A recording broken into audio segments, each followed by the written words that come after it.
majoritária em nosso país, sobretudo diante da entrada em vigor do novo Código, da redação que foi adotada no artigo 186 do Código Civil 2002, nós temos como a melhor resposta para um exame de ordem, para um concurso público, a resposta de que o dano integra o conceito de ato ilícito. E onde está isso no Código, professor? No artigo 186. Leia o artigo 186. Diz ele: aquele que por ação ou omissão voluntária, negligência ou imprudência, violar direito e causar dano a outrem. Olha aí a mudança de postura, hein? Do Código Civil 16 para o Código Civil 2002. Antigamente, o nosso diploma determinava violar direito ou causar dano a outrem. Atualmente, ele determina o quê? Violar direito e causar dano a outrem. Em razão da mudança da expressão, tiraram o ou e colocar o termo aditivo e, afirma-se que o dano é um elemento do conceito de ato ilícito. Só que fique esperto, nem somente em razão de ato ilícito pode surgir a responsabilidade civil. Nós também podemos ter a responsabilidade por abuso de direito. Professor, mas o abuso de direito, ele não é uma forma de ato ilícito? É, meus amigos, mas o abuso de direito, ele tem uma particularidade. Por quê? Porque quem age em abuso de direito, a princípio, estava agindo de acordo com o ordenamento jurídico. Observe a expressão abuso de direito. Só que o que acontece? No exercício do direito, a pessoa excede manifestamente os limites que foram impostos pelos seus fins sociais ou econômicos, pela boa-fé ou pelos bons costumes. Ou seja, o conteúdo no abuso de direito é um conteúdo lícito. A pessoa estava agindo, a princípio, de acordo com o ordenamento jurídico, mas as consequências do exercício abusivo desse direito são consequências ilícitas. Portanto, também pode existir o dever de reparar o dano através do abuso de direito. Me dê um exemplo, professor. Ora, imagine você aí que está assistindo o nosso programa, que mesmo não tenha feito direito, você aí que mora num condomínio edilício, todo mês você tem a obrigação de pagar a taxa condominial. Se você não pagar, o síndico do seu prédio, o zelador, eles podem afixar um aviso de cobrança na porta do elevador, no hall social, no mural da garagem, falando quem são os condôminos em atraso. Olha, atenção, senhores condôminos, as unidades 22 do professor André Barros, do André Barros está em atraso, o do 44 do professor Bruno, do 60 do professor João. Ele pode fazer isso? Resposta não. Poxa, professor, mas o síndico não tem esse direito, o dever de cobrar o condomínio atrasado? Tem. Mas no momento que expõe outras pessoas ao ridículo, ele está abusando do direito que tem. Ok? E por fim, além de responsabilidade por ato ilícito e abuso de direito, nós também temos a responsabilidade pelo quê? A responsabilidade pelo ato lícito. Professor, uma pessoa que age de acordo com a lei, ela pode ter o dever de reparar o dano? Claro que pode. E o melhor exemplo é a legítima defesa agressiva. André, o que é legítima defesa agressiva? Quando você está se defendendo de uma situação de perigo e causa dano a uma pessoa. Só que essa pessoa que suportou o dano não era a responsável pela sua situação de perigo. O exemplo clássico, professor, você está dirigindo o seu automóvel na Avenida Paulista, aqui em São Paulo, no meio do trânsito, fluxo aberto, velocidade, se não me engano, aqui é de 60 ou 70 km por hora, você estava andando dentro da velocidade limite, uma pessoa sai dançando, pula do canteiro central da avenida e pula bem bem na frente do seu automóvel, na pista, começa a dançar, aparentemente embriagada. O que você faz? Para salvar a vida dessa pessoa, você obviamente vai desviar o seu automóvel. Nessa de desviar o seu automóvel, você não teve nem tempo de olhar para o lado, você acaba atingindo o automóvel de outra pessoa e causando dano.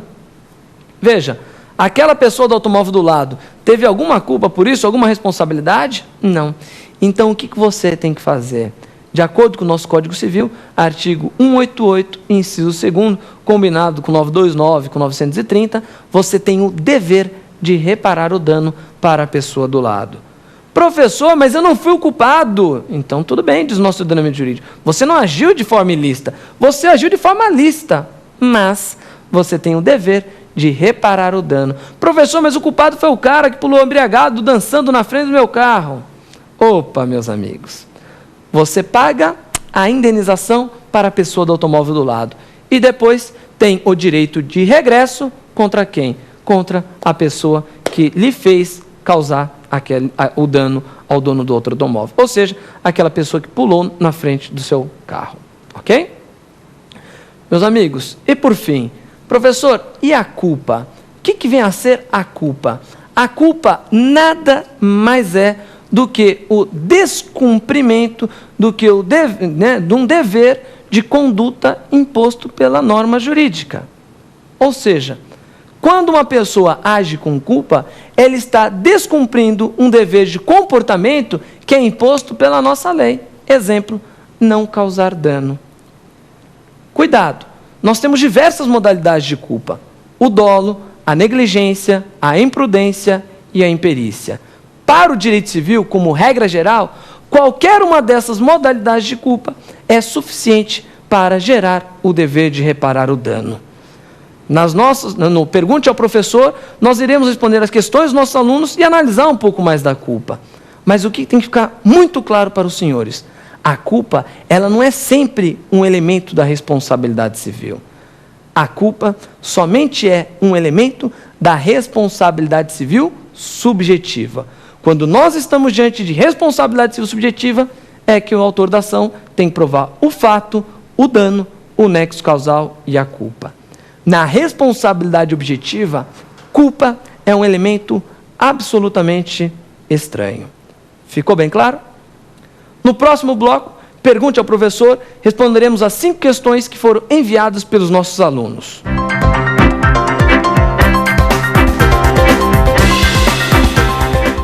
Neste segundo bloco, iremos responder as perguntas que foram enviadas pelos nossos alunos de todo o Brasil.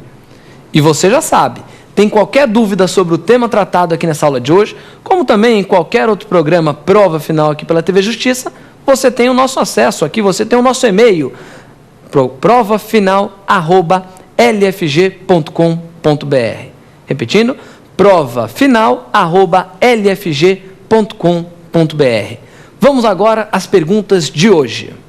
Professor, qual é a relação existente entre obrigação e responsabilidade civil? Opa, excelente pergunta. Até porque nós definimos bem no começo da nossa aula de hoje que a responsabilidade civil ela é a consequência jurídica e patrimonial do descumprimento de uma obrigação. Você aí que está prestando exame de ordem, você aí que está prestando concurso público, tem que tomar cuidado a respeito desse tema, porque existe uma divergência doutrinária na relação existente entre a obrigação e a responsabilidade civil. Boa parte da doutrina clássica adota o que nós chamamos de teoria unitária ou monista da obrigação. Teoria pela qual a obrigação forma um único vínculo entre credor e devedor, e esse vínculo é representado pelo débito. Isto é, quando uma pessoa se compromete perante outra a cumprir determinada prestação, vendi um automóvel, recebia, me comprometi o quê? A entregar esse automóvel, diz a teoria clássica, clássica que é uma das mais adotadas no nosso país, dizem os autores, olha, nesse caso surgiu apenas uma relação de crédito e débito, há apenas um débito a ser cumprido.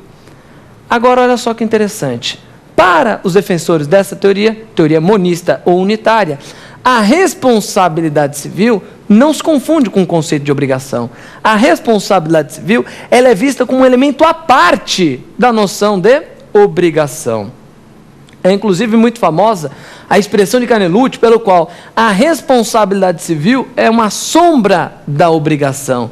O que esse famoso autor italiano queria dizer com essa expressão? A responsabilidade civil é a sombra da obrigação civil.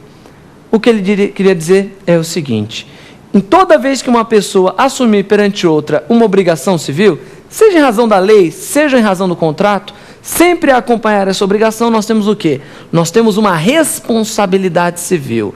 No momento que a pessoa descumpre essa obrigação, surge a responsabilidade civil. Portanto, para essa primeira doutrina, a responsabilidade é um elemento à parte do conceito do quê? Do conceito de obrigação, embora tenha uma relação muito próxima. Para outros autores, que defendem o que nós chamamos de teoria binária ou dualista, teoria essa desenvolvida por Brins na Alemanha, a obrigação e a responsabilidade não estão separadas. Olha só o nome: teoria dualista ou binária. Os defensores dessa teoria